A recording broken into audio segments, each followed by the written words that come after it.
Our officials tonight, Doug Knight, Brian Enterline, and Julie Kromenhout. And Texas Tech controls the tip. One thing Bill Fennelly was concerned about is the length of Texas Tech.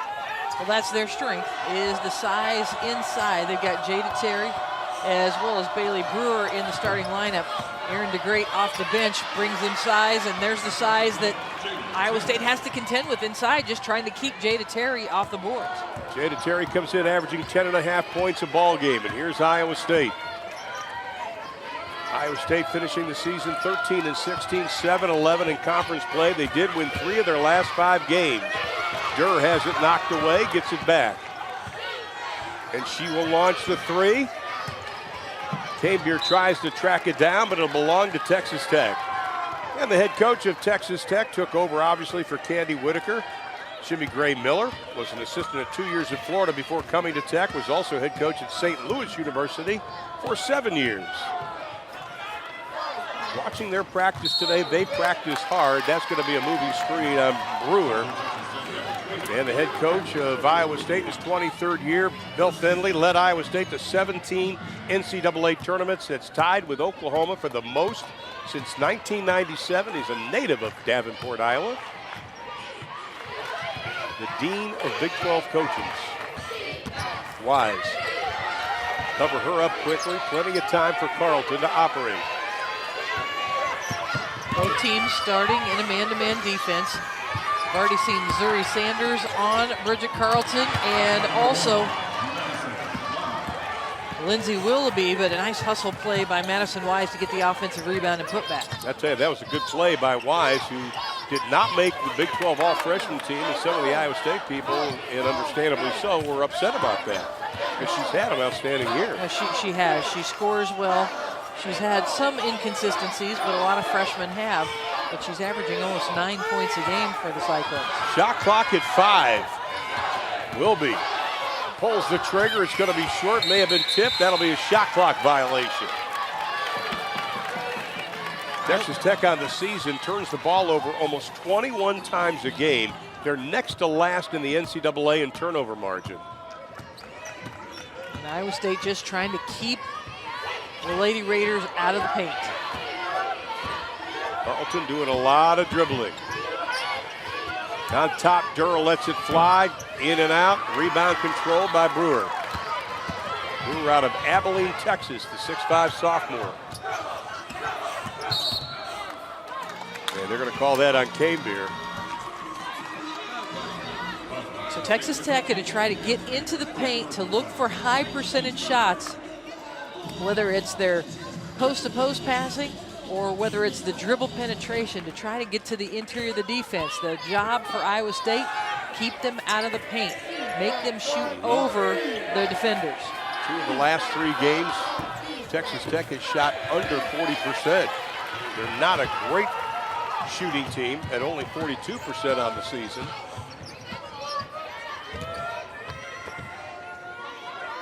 On top, Durr.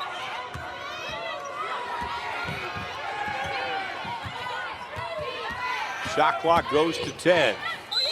That's going to be a jump ball. Possession arrow will belong to Iowa State. So Texas Tech has to be happy with the start. They've done a nice job here early, keeping Iowa State out of the paint. Good one-on-one defense, making it difficult, challenging the jumpers.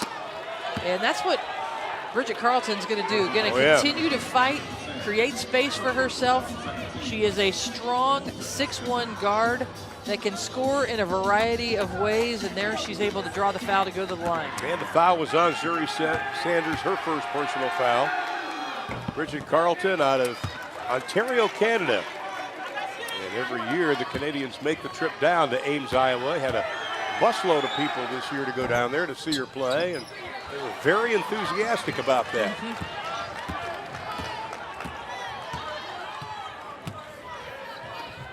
So Iowa State up by 2. Inside, Burkhall, good defense. Not a very good pass, though. Yeah, force pass inside. Tell that's the target. That's where they want to go with the ball, Texas Tech. Durr can't find the range. Rebound pulled down by Lindsay Willoughby, the freshman out of Powder Springs, Georgia, a suburb of Atlanta.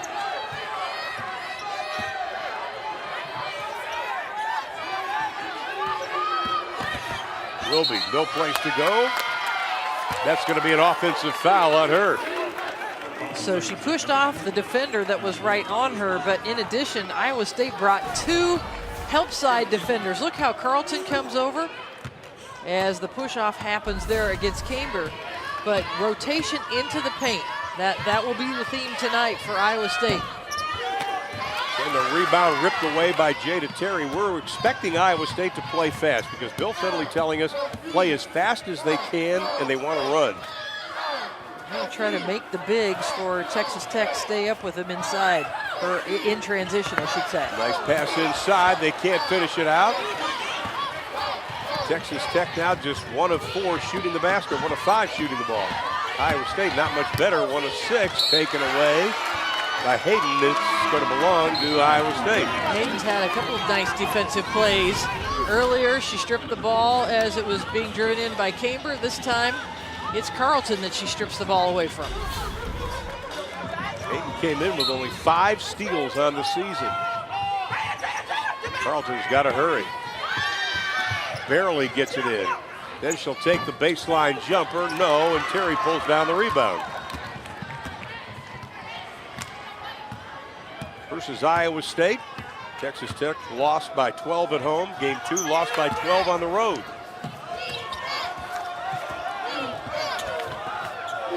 Wilby gives it over. Hayden launches the shot. Rolls around. No. Ray Johnson, who's checked into the lineup with the rebound. Emily Durr fouled as she hits the 3. Well, it was the pass ahead by Ray Johnson in transition. I thought it was a risky pass to put it inside to Ricketts with all of that activity around it, but Ricketts did a smart job and kicked it out quickly before she traveled and set up Durr. Durr ready to shoot, because that's what Iowa State has done the last 23 years under Bill Finley. When they push in transition, they look for the 3-point shooters, and Durr was ready with the trigger. Well, they're ranked number 1 in the conference in 3-pointers made. No team in the country has taken more threes than Iowa State over the years. And Durr can't complete the 3-point play, but does give Iowa State the 5-point advantage.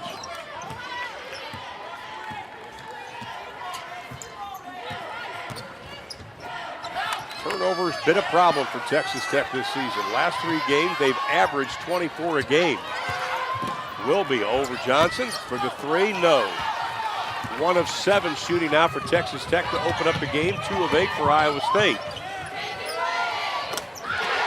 Ray Johnson with her 24th 3-pointer made, and Texas Tech will call a timeout.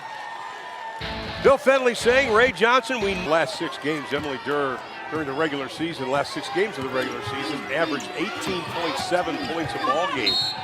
On the dribble drive, we've got a whistle and a foul. And that'll be on Ray Johnson. That'll be her first personal foul. Second team foul. That's been an issue for Ray Johnson this year as a freshman. Right. Getting out of position, committing some fouls. That's an area where, you know, a freshman, it's always a learning curve. Mm-hmm. How do you defend on the ball with much higher level athletes than you saw in high school? How do you make sure you're rotating defensively to be in the right position to help your teammates?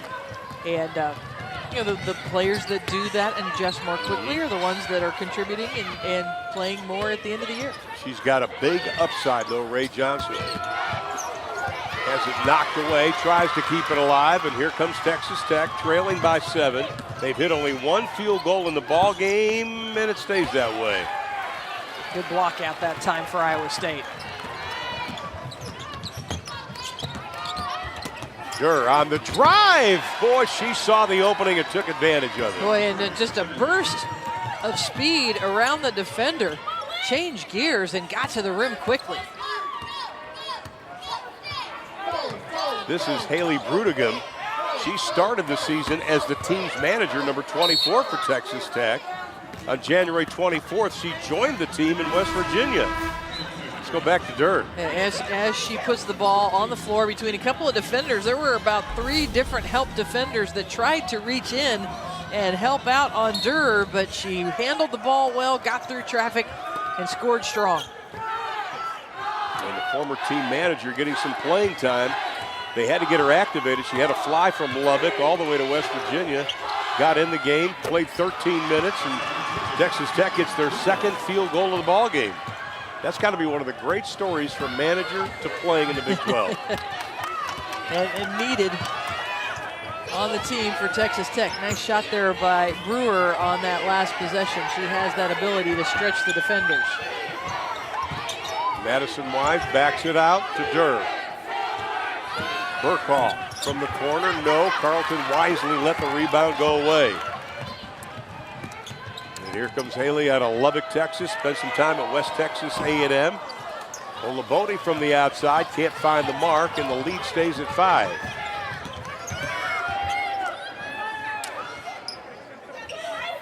This is an Iowa State team with really no true point guard, and that has been kind of their bugaboo, I think, this whole year.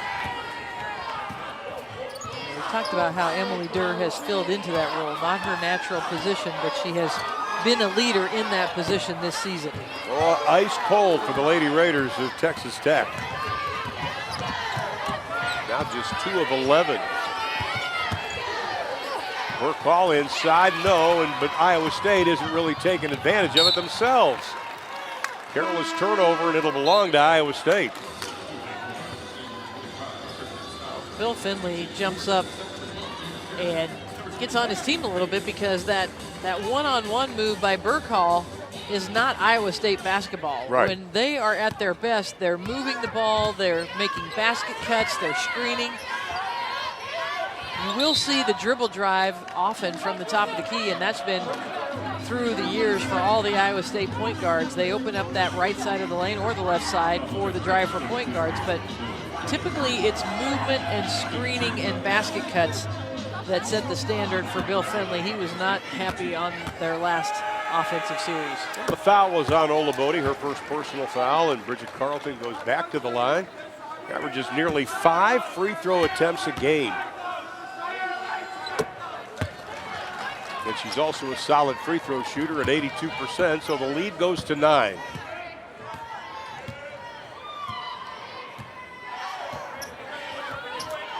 Only points for Haley Grudigan came against Oklahoma State on January 27th. That was her second game in a Lady Red Raider uniform. Nice double team by Carleton to force the turnover. 4 turnovers already for Texas Tech in this ball game. Durr will pull the trigger from 16, knocks it down. Durr's got 7, and the lead expands. You can see the nice touch that she has, and Iowa State has both Burkhall and Kristen Scott in to try to defend the bigs. Now they're just going to pack it in the paint with a little zone look. With the 2 bigs, Terry and DeGrate in for Texas Tech. They want to try to make it difficult. That's going to be a travel call as DeGrate just ran over everybody going down the middle of the lane. Claire Ricketts will come back into the lineup for Iowa State. Missouri Sanders for Texas Tech. A little on-ball screen by Kristen Scott. May have gotten away with a little moving screen as she rotated a couple of times, but Durr stepped back behind the screen and hit the mid-range jumper. Boy, she took the brunt of it as Jada Terry ran over her down on the defensive end of the court for Iowa State. It's interesting. Now that Carleton's going to set things up as Durr gets a rest. So Bridget Carleton, multifaceted. Baseline, goes inside, draws the contact and the foul. And also doing a little coaching on the sideline there. And here's Carleton. Carleton has played a lot of international ball representing Canada. Remember what a great free throw shooter she has been her entire career. Last season, she had a string of 42 consecutive free throws made. And the rebound by Brewer after the miss, but the lead's a dozen.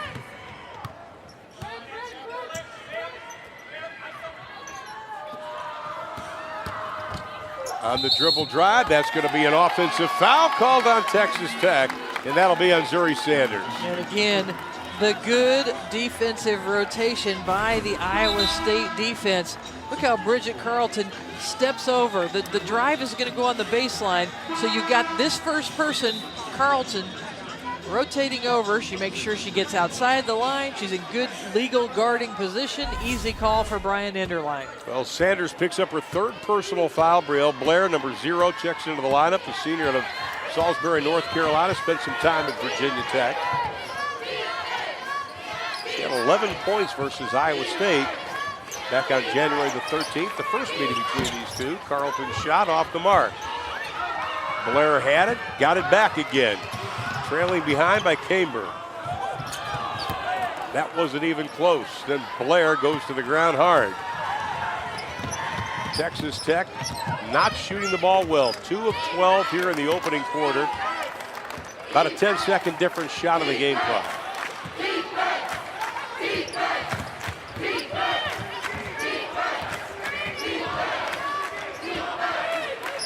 Iowa State just isn't in sync like we've seen them in the past as Carlton goes down hard. Blair will commit the foul. Do you agree with that? It just seems like we're used to Iowa State flowing, a lot of screens, which Texas Tech has had some problems with. We haven't seen a whole lot of that. Well, I think Texas Tech being physical defensively, and it's been tough for Iowa State to get into a rhythm, but the Iowa State defense has been outstanding, not allowing any activity in the paint on the other end of the court, holding Texas Tech to just 5. See her Big 12 ranks. Bridget Carlton at the top in minutes per game. She's in the top 5 in points, three-pointers made, as well as steals. And final 10 seconds. Brudigam back into the lineup, getting a lot of playing time. This is only her 11th game she's played this season. Good job by Durr, causes the travel. I like the way Iowa State's collapsing on defense. Yeah, they are not allowing anything easy in the paint. Long pass to Carlton. She launches the 3. Won't get it. The putback. No, it won't count. Texas Tech only 2 of 12 in the opening quarter. Emily Durr knocking down the 3. She had 7 in the first quarter. Iowa State leads by 14.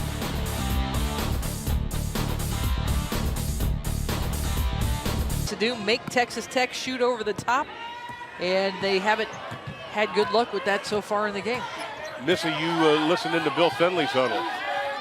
Ron, Bill Finley talking to this team, and you can tell that the message from the start was that they're going to win this game with their defense.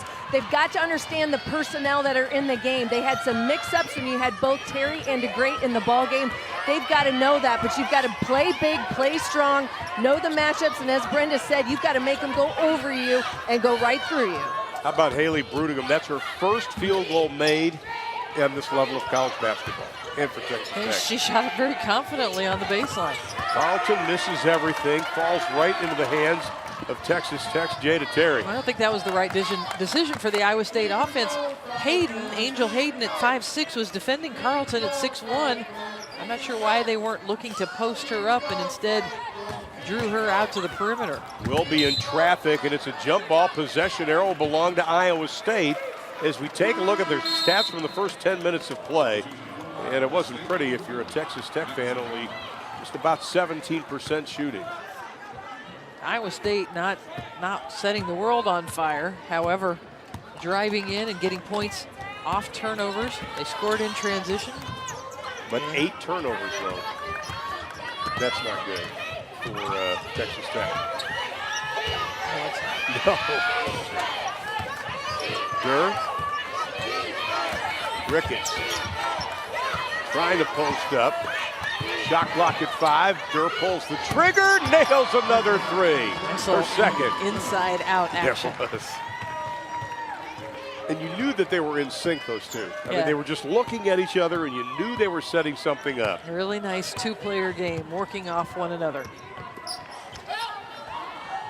See, look at everybody off the ball for Iowa State. Everybody's sinking into the paint, and Jada Terry still finds a way to get the rebound. There were 3 Iowa State defenders in the paint in front of her, and she still uses her strength here to just go up over the top. That's the size advantage that Texas Tech has And if they can find a way to exploit that, they can give Iowa State some problems on the interior. Well, we mentioned that earlier, that Bill Finley was very concerned about it. He goes, their size gives us some problems.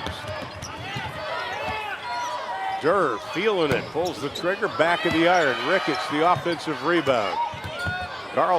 Chamber is spotting up. They didn't get it to her. Now they do. She lets it fly. No. Terry with the rebound, already her 6th of the ball game.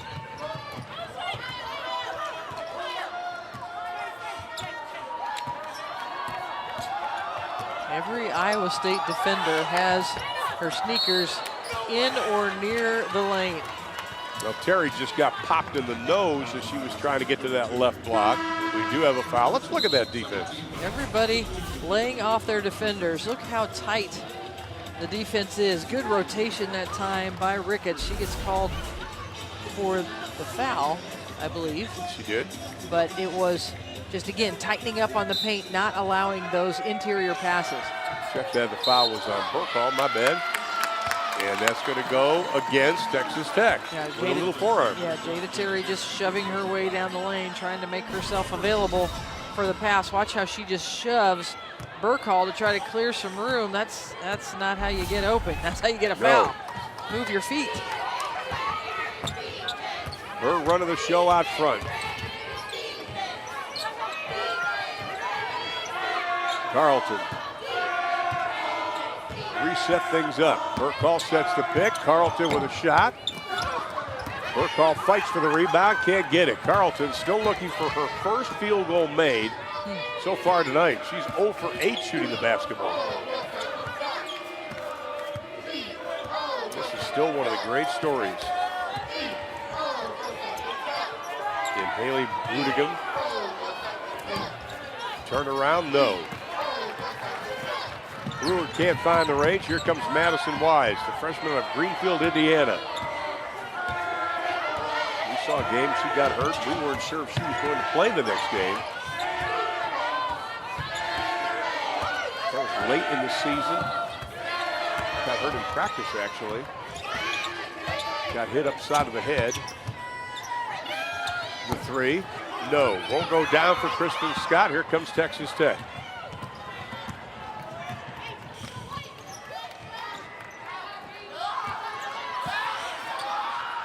Immediately the double team. Jada Terry catches the ball on the block finally. How about that? Brudigam had not hit a field goal in the 10 previous games she played for Texas Tech. 0 for 5, she's got 2 tonight. And it was a good pass by Jada Terry to set her up. She was double teamed, didn't have anywhere to go, kicked it out. I like the confidence that Haley's shooting with, though. She doesn't even hesitate. You know, Cheryl Swoops, one of the assistant coaches, telling Haley Brudigam, go, go. She was kind of walking up the court with the basketball. Iowa State 0 for their last 5, the last 3 minutes of this quarter. Brudigam will try for her 3rd field goal made, and she's got it, and the bench of Texas Tech erupts. Iowa State led by as many as 15. Down to 11, no points the last 3:15 for the Cyclones. Durr, the turnaround, still can't find the range. 0 for their last 6, and a whistle and a foul on Iowa State. The Texas Tech bench is fired up. They're hitting a few shots. Iowa State daring them to shoot from the perimeter, and they've been able to knock a few down. The bench is getting fired up. Brudigam comes to the bench and gets a lot of high fives from her teammates. Trying to generate some excitement. Ionna Mckenzie, number 42, is checked into the lineup for Texas Tech. Dio Olabode back into the lineup also for the Lady Red Raiders. Brewer, the southpaw, flies it from just inside the three-point arc. So that's where Iowa State is forcing them to shoot from, and that's where they're making the shots right now. Well, Texas Tech on a 6-0 run the last 1 minute and 25 seconds. Carlton. That's going to be a blocking foul. She'll go back to the line for her 9th and 10th free throw. And with that, we'll take a break. Haley Brudigam, She averaged 0.1 points a game coming into tonight. She's helped Texas Tech cut the lead down to 9.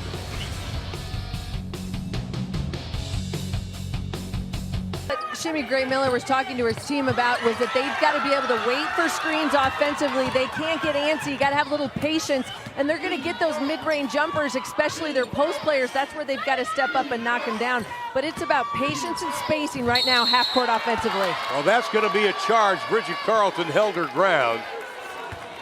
And that foul is going to be called on Brielle Blair. Look at it again. Well, we've seen Bridget Carlton now do this a couple of times, and that rotation over, understanding that Iowa State's defense is forcing the baseline drive. And so the rotation over from the help side into that position, able to draw the charge, and Carlton's done that a couple of times. Scoring drought for Iowa State, closing in on 5 minutes.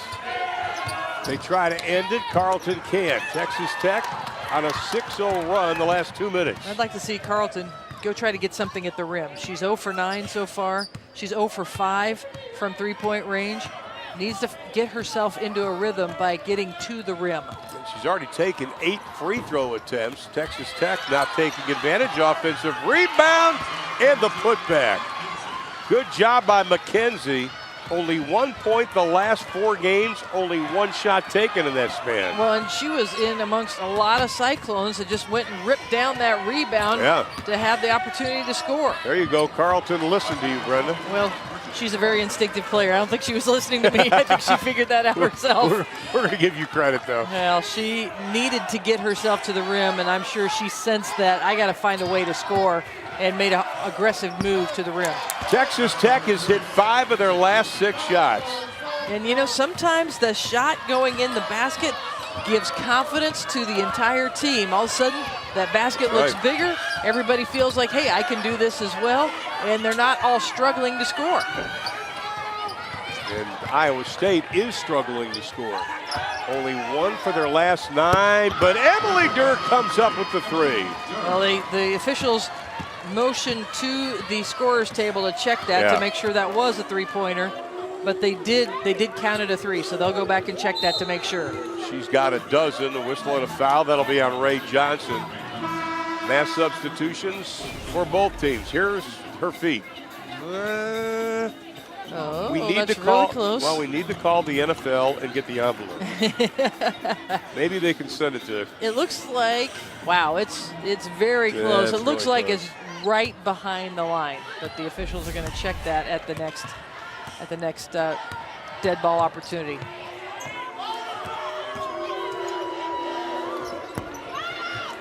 Wise with the rebound. Inside of 2:20 to play here in the second quarter. Carlton got her first field goal made of the evening, and it's a 3. And Carlton went to the rim, saw the ball go in the basket, sigh of relief, and then she hits a three-pointer. There you go. Second field goal made tonight, I should say. Nice pass inside. Brewer can't finish it out. Durr pulls it down. Durr 12 points right now in the ball game. We got to wait for the official word on that three-pointer. Carlton has it knocked away, and a whistle and a foul is going to be called. Saying they hit her upside of the head. It looked like a clean block up top, but there were 2 defenders there. Let's see, as Carlton takes it in, and you can see the follow through by Brewer. It does come across the side of the head. That's where the foul occurred. Carlton 13 points in this first half. Emily Durr has a dozen.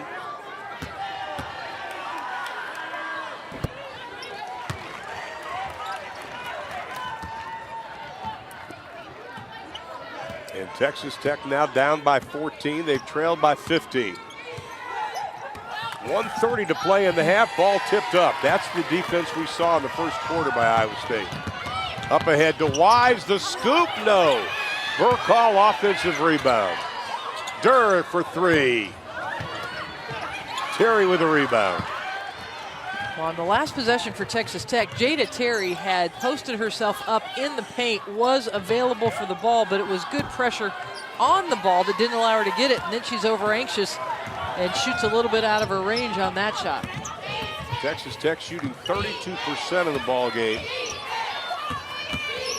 Iowa State only 29%. But Iowa State's got the lead. Chamber on the drive with the right hand. Good read. That's what the defense gave her. There was an open lane. Nobody stepped over in help side position. And Iowa State now has put together a 9-0 run. Texas Tech scoring drop over 215.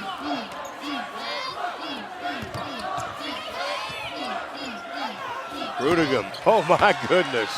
Talk about a career night. She's got 8 points in the ball game. I'd play her 40. A little extra skip in her step right now, feeling confident. Once again, she played at West Texas A&M. Not exactly Texas Tech. Here's Carleton, final 8 seconds of the half. Durr trying to get some space. Carleton for 3. Rebound tipped around, and that's the way the first half's going to end. Carleton with 14 points. She'll run the point. Hayden didn't score in that opening half. 0 for 3 shooting. Sanders gets the start of the second half.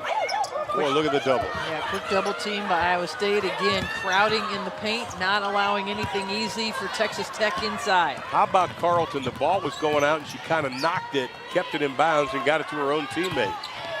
Burkall, the pull-up. I think definitely that Brittany Brewer altered that shot.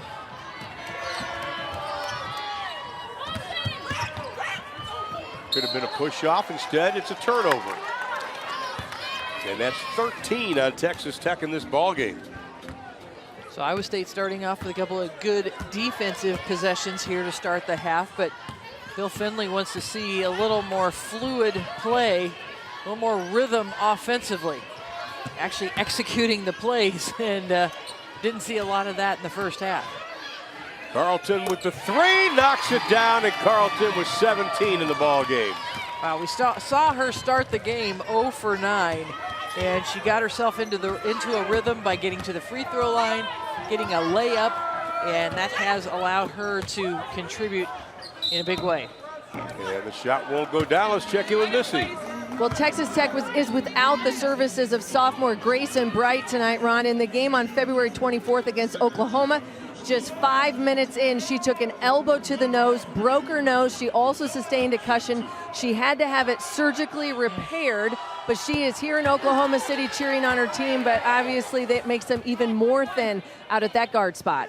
Also, Rasay Caldwell injured, hasn't played since the beginning of the year. And you take 2 of those players that were valuable assets to this team, and they are out. The lead is cut down to 16.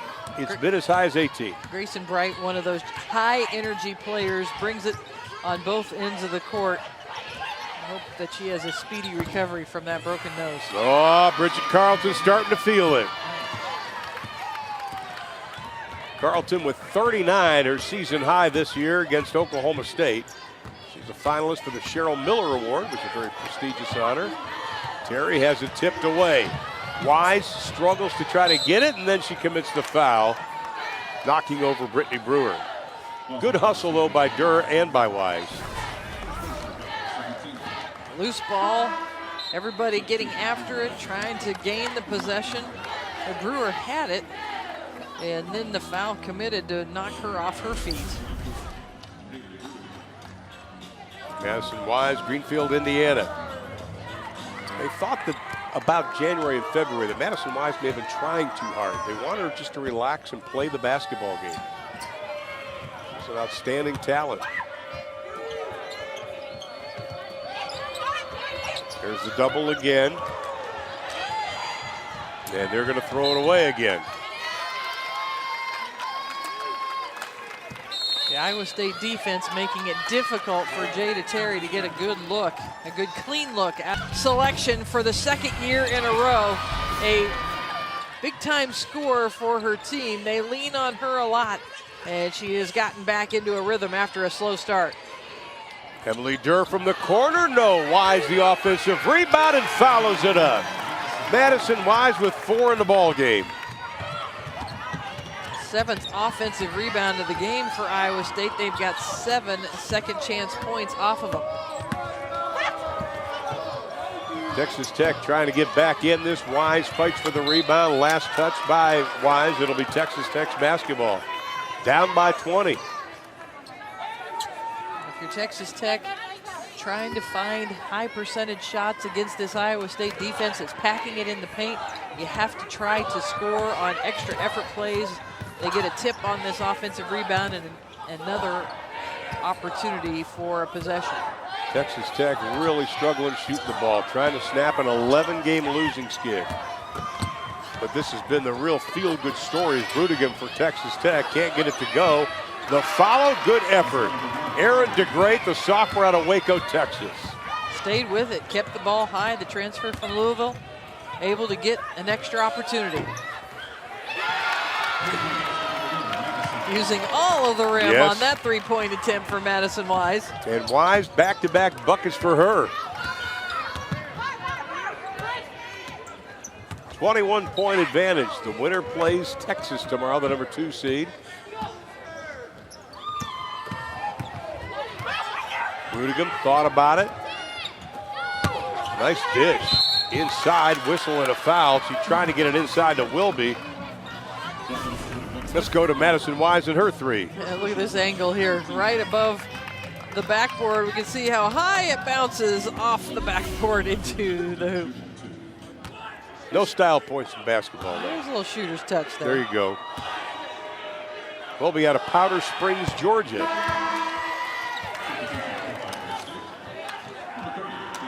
Wilby helped McEachern High School to 3 state 6A titles. It's a big high school in the Atlanta area, and she's a pre-engineering computer science major. So she's smarter than you and I combined. Well, yeah, I majored in speech. Hey, they taught me all 14 letters of the alphabet. I'm pretty impressed. Emily Durr on the drive, wide open. Again, that burst by Emily Durr. Sometimes she just lulls you to sleep with the initial dribble and then makes that nice quick burst to the basket. And you got to go back to when Bill Finley benched her versus Baylor, and that seemed to be the wake-up call, because ever since that benching, she's played efficiently and she's played extremely well. She really has. She has been a leader on this team in both communication and scoring. Adrian Camber, the sophomore out of Lund, Sweden. Never visited Iowa State before she signed with them. So she loves the campus. Whistle and a foul as DeGreat tried to get some space on the inside, and Carlton went down hard. And that'll be on Claire Ricketts. And at the line, it'll be Aaron DeGreat. Went to La Vega High School in Waco, Texas. Spent the 2015-2016 season at Louisville, where she played 28 games, averaged 3 and 3. I remember her high school a few years ago. They were an outstanding high school team. They went 35-0. Well, that's kind of like the time of possession stat in football. All but 61 seconds, Iowa State has led this game.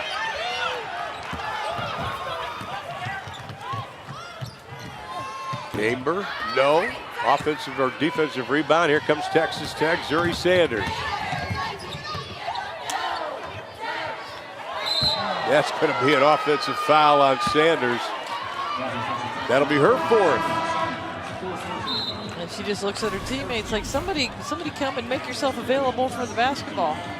Ionna Mckenzie comes back into the lineup for the Lady Red Raiders. Yep.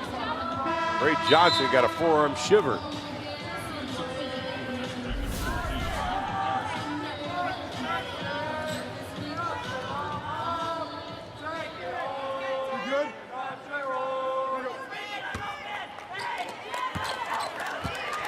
Five minutes left to be played here in quarter number 3. Lauren Harrison's checked into the lineup for Texas Tech. Wearing jersey number 14, the sophomore out of Tomball, Texas.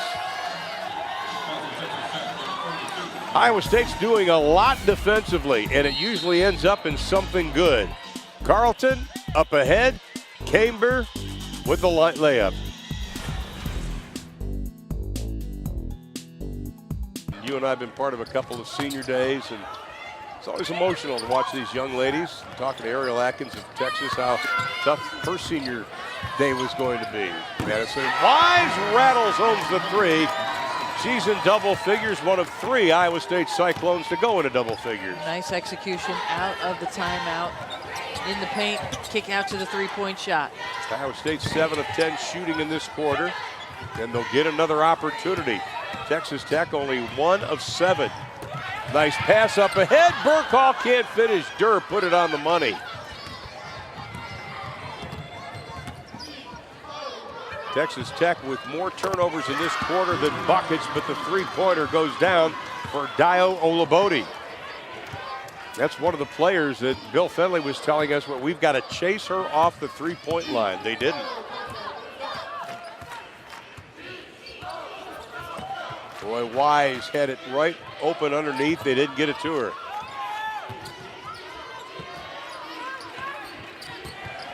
Burkhall facing up, throws it up with the right hand.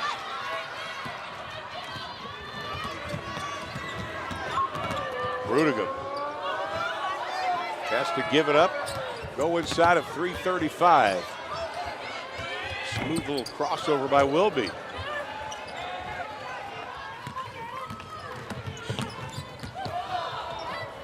Emily Durr, Burkhall, 17. Yeah, really, somebody blew a sneaker here. It's Ionna Mckenzie. And Bridget Carlton just drop kicked it. Well, that's probably really pleasant. Rudiger can't get it to go. And substitutions. Claire Ricketts will come back in for Iowa State. Adrian Camber also coming back in. And Dio Olabode will get a little bit of a breather.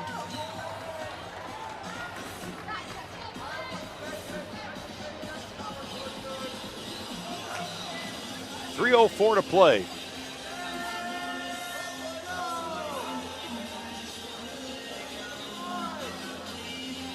Doing a little housekeeping there.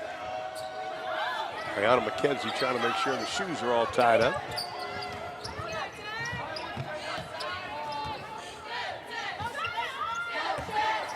Haley Brudegam out of Lubbock, running the show out front. Harrison, only her 10th game played this season.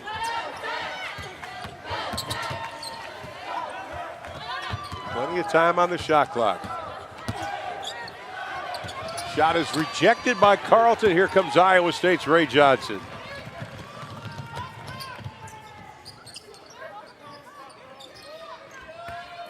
Camber goes down low. Claire Ricketts back up top. Wise for 3.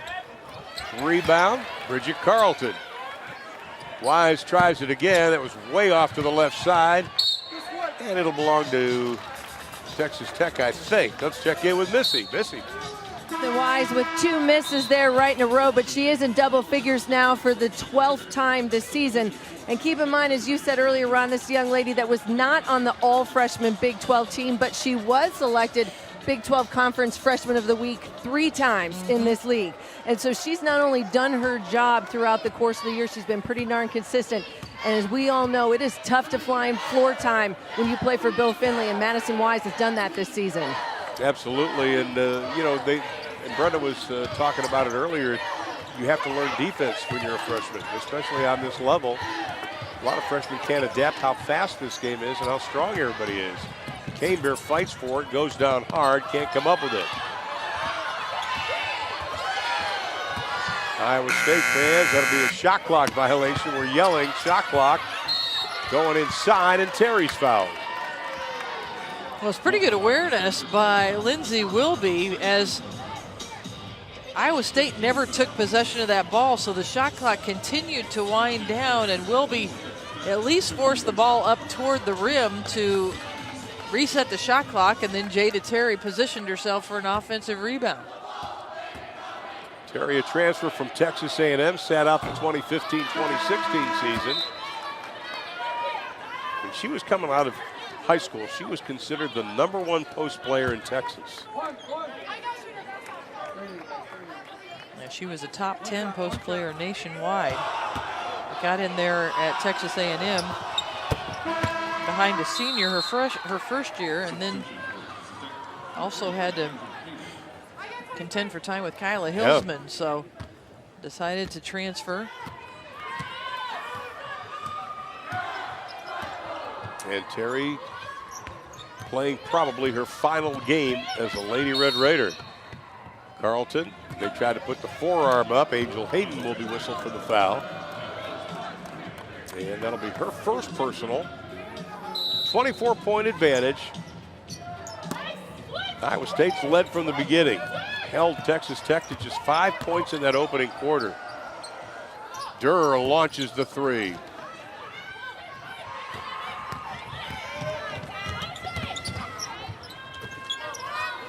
Quick turnaround. That's a pretty move by Brittany Brewer, the sophomore from Abilene.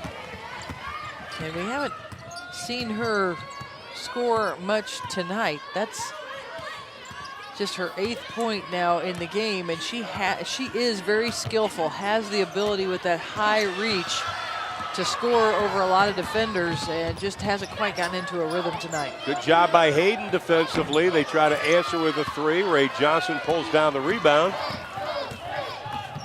They quickly down court. Durr sees a little bit of a gap.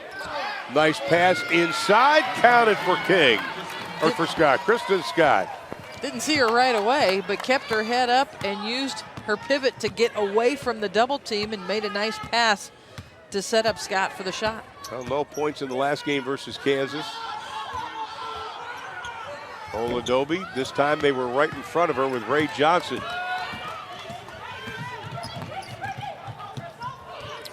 Shot clock turned off, final 20 seconds here in the third.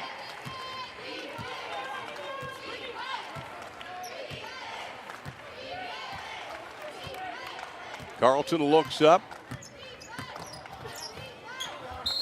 Tough shot, whistle and a foul with 5.6 to play.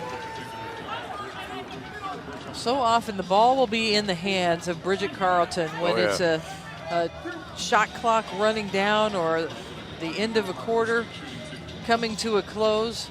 They want to put the ball into Carleton's hands as she can create for herself her shots, as well as anybody in the conference, maybe in the country, because she has to be creative in order to get her shots off.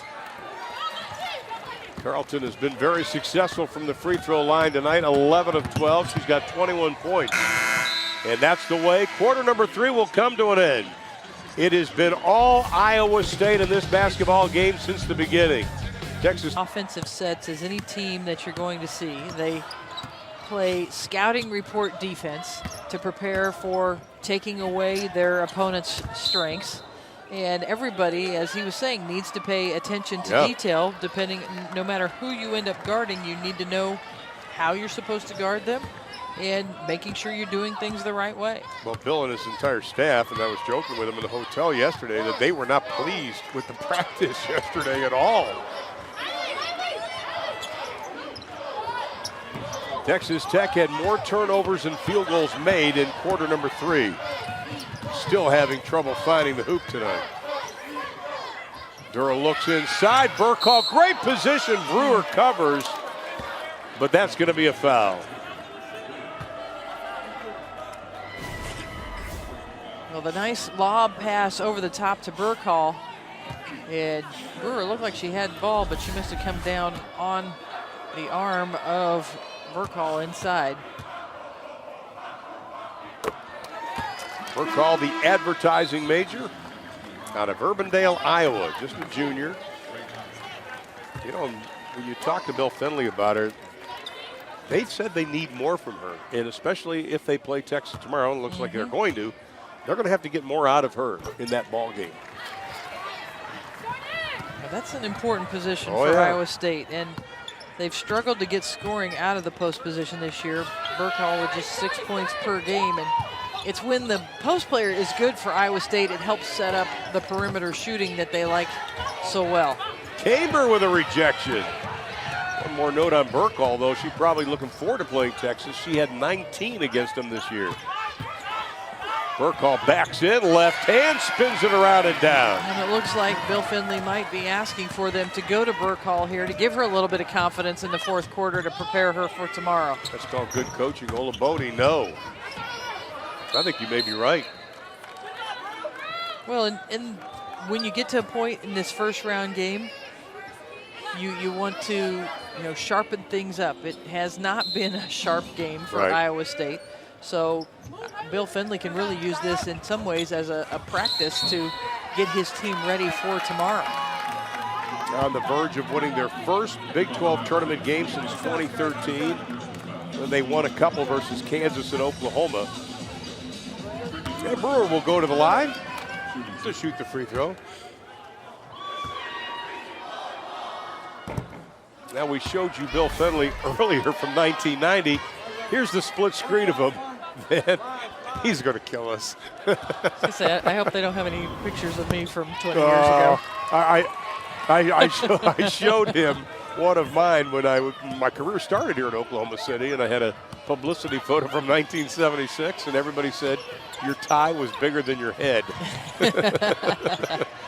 Well, I remember interviewing Bill Finley in '99. I got to do, I think, one of their NCAA tournament games as well as some of the Big 12 games that year. And he's had a lot of history with this program. Oh, yeah. And to think that his first crowd at Hilton Coliseum was like 300 people or something.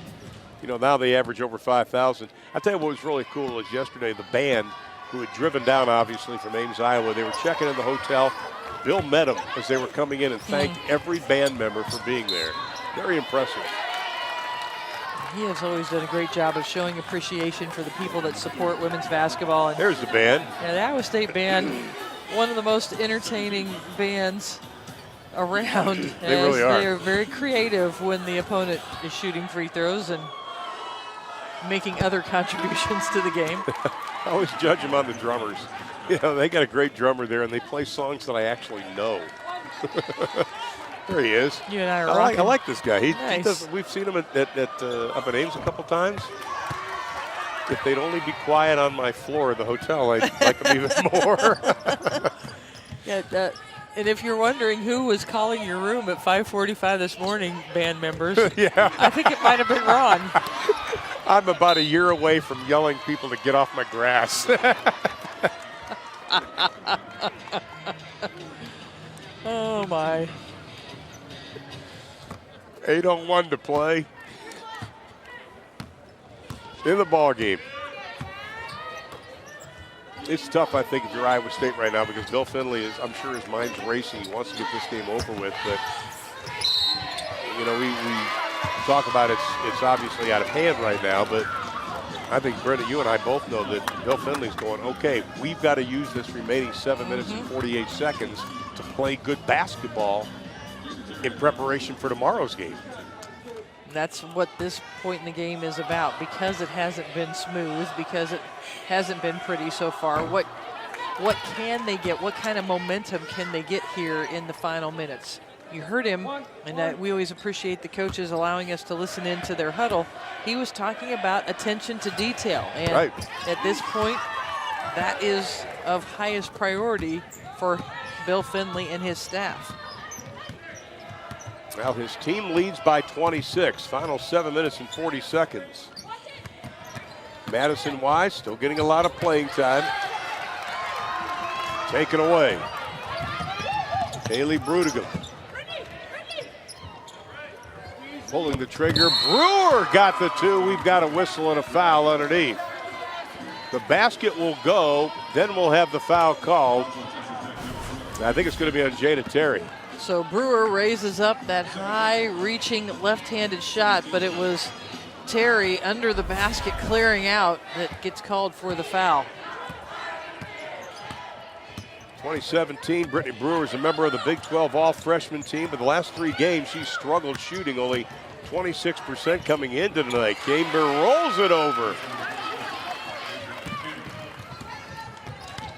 That stops a 6-0 run by Texas Tech.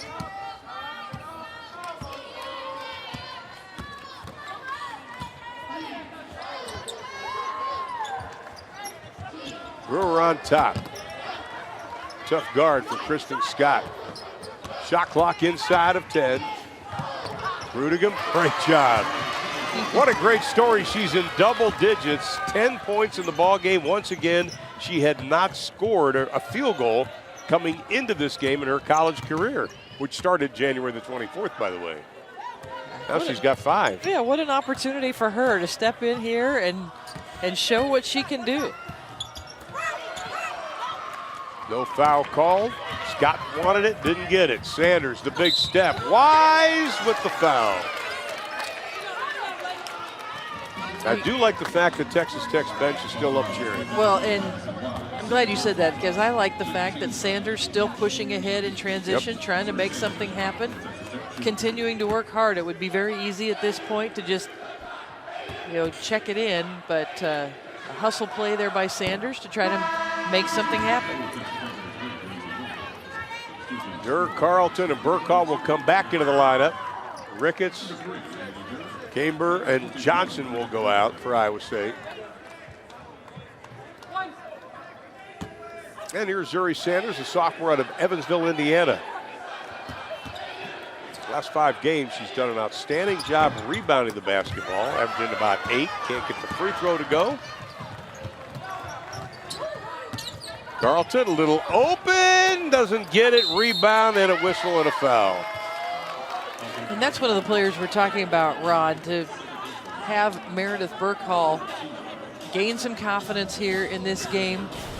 Going to have to be ready to play Texas tomorrow. Stays active on the offensive boards, catches it, goes up quickly, draws the foul. And Burkhall, I think Bill Finley's probably hoping, getting a little confidence, having a tough year. Didn't have any rhythm this season. Meredith Burkhall didn't. Comes in averaging just 6 points a ball game. Gets the second, that gives her 8 for the game.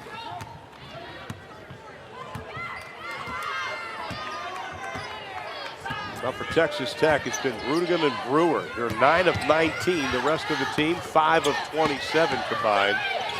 That kind of gives you an indication of how the rest of the team has played. And here comes Iowa State.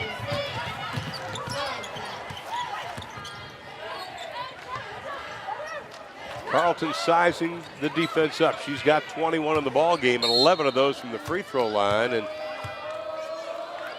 that's going to be called Dio Olabode. Let's talk about the All Big 12 first team. 3 Baylor Bears on it. And of course, Vivi Pierre-Louis, we'll see her tomorrow, the senior from Oklahoma. And the second team, we've got Oklahoma State, we've got Texas, and Tiana Muldrow of West Virginia. And you and I were talking, we'd hate, the first team I should say, we'd hate to have to pick people for this award. Well, Ariel Atkins, as well as Brooke McCarty again on the first team. Christy Wallace, of course, there. She also is on the defensive team, and we already talked about just how heartbreaking that is to see her out with the ACL injury.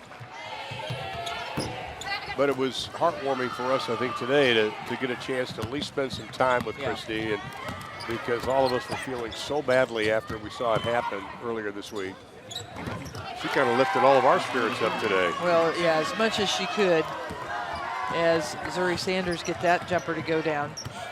Christy Wallace just looked at us and said, yeah, just bad timing, isn't it? Yeah. And she just tried to keep a sense of humor about it. I said, is there any way that they can tape that thing up? She said, yeah, a little duct tape. I've got some gum here. Let's see what we can do to try to fix it. Carlton with the basket, she'll go to the line, but Christy did say they're going to wait till the swelling goes down. They're going to fit her with another brace, and I said, oh, you're going to play? She goes, who knows? But we do know Iowa State's going to continue to play. They'll be playing again tomorrow. They lead it by 26.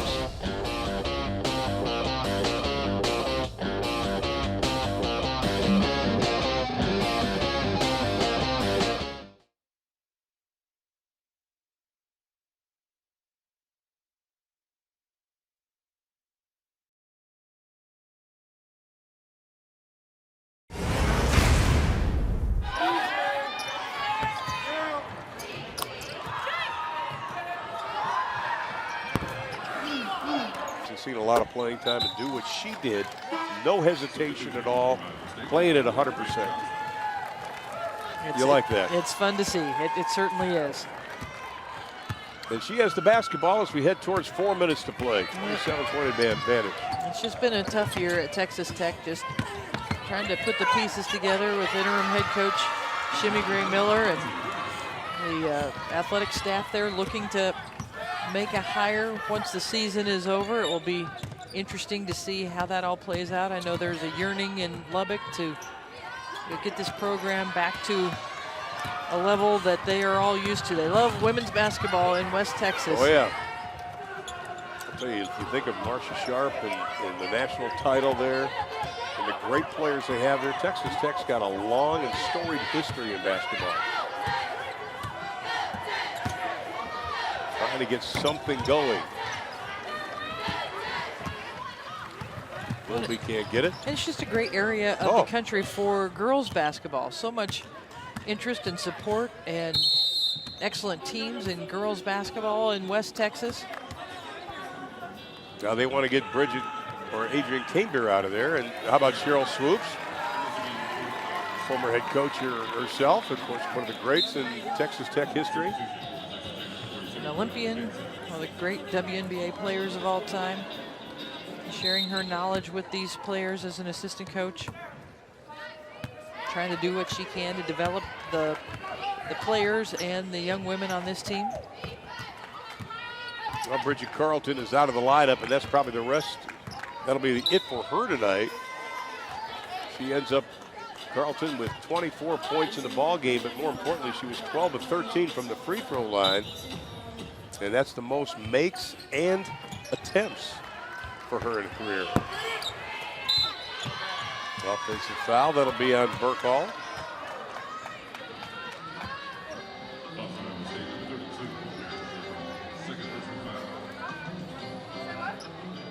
And we'll mosey on down to the other line.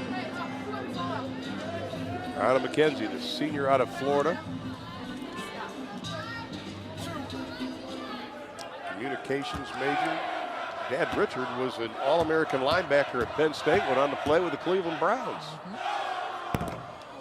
Just a reminder, we got 4 games coming your way tomorrow. Of course, TCU and Oklahoma. This is going to be a good basketball game. Amy Okonkwo comes off the bench, only plays about 20 minutes a game, averaging 15 points a game. And Vivi Pierre-Louis, that's her season average. She's done a lot better over the last month of the season. Yeah, it's upwards of 20. She has played extremely well as of late. Pierre-Louis coming into her own, playing with so much confidence. And Oklahoma, that had such a tough non-conference schedule and the #2 ranked strength of schedule in the country, has played well over the last month and has positioned themselves for an NCAA tournament berth. So tomorrow's game against TCU, very important for the Oklahoma Sooners. About TCU, they start the conference season 0-3. They go on a 7-game win streak.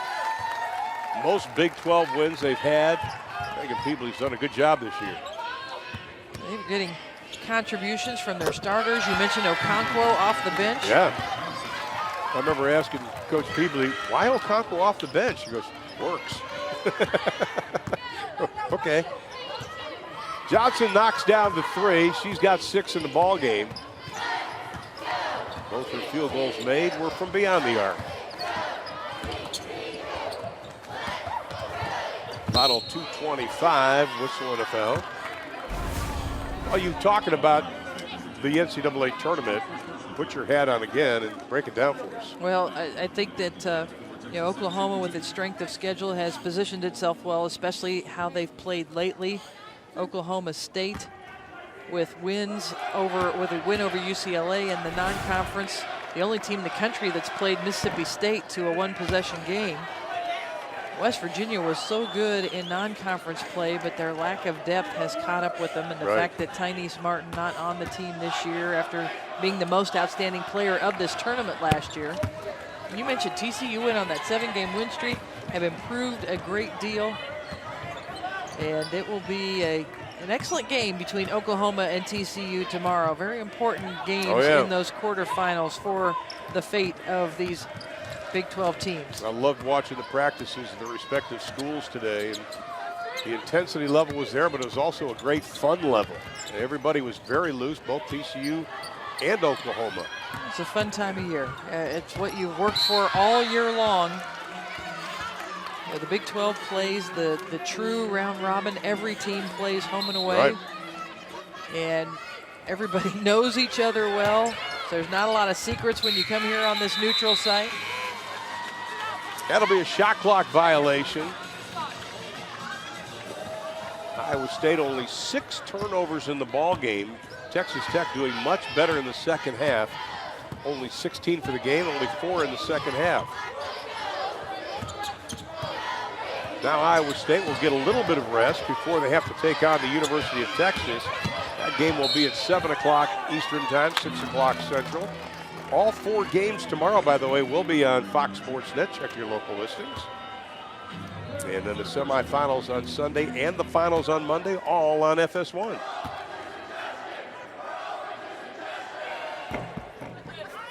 Here's Lindsay Wilby. Well, I think some of the intrigue of this tournament, we've already talked about Oklahoma and TCU, that matchup and what's on the line. But Baylor, first time they'll be playing an entire game without Christy Wallace. Right. And Morris was out for disciplinary reasons in that last game against West Virginia. So Baylor was playing with just 6 players and ultimately 7 with Natalie Cho in the last minute of the game. But how will Morris, as a freshman, take over? Very talented freshman. Right. But she will be called upon to be the starting point guard in place of Christy Wallace. You know, we went to Baylor's shoot-around today and practice today, and looking at Natalie Cho, it almost looks like she has a soft cast on her wrist. Before, when we first heard it was injured a month or so ago, it looked like it was just wrapped up. Now it's a big thing on her wrist. But she was still shooting, as we saw earlier this week. We were down in Waco. Still warms up with the team. Here's Claire Ricketts.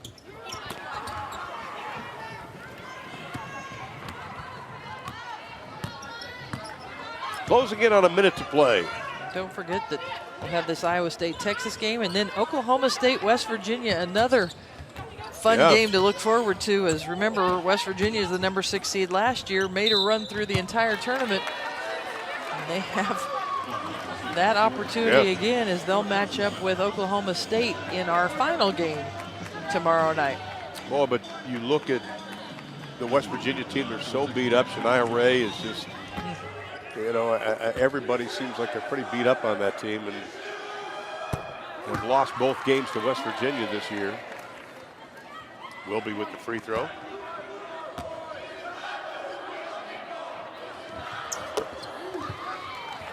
Final 60 seconds. 1 minute remaining. 1 minute. Iowa State going to move their record up to 14-16 overall. They've now won 4 of their last 6 games. Get a chance to play the number 2 seed, spend another night in Oklahoma City.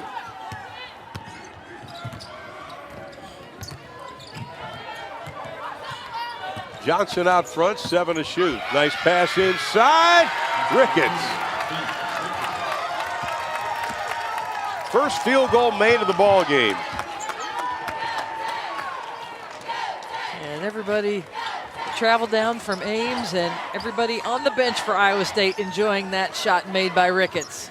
Ola Bodie for 3. Love the fans at Iowa State. Had a chance to meet a lot of them in the hotel the last day and did a lot of fun with them. That's going to do it, though. Impressive performance, at least from the score standpoint, for Iowa State.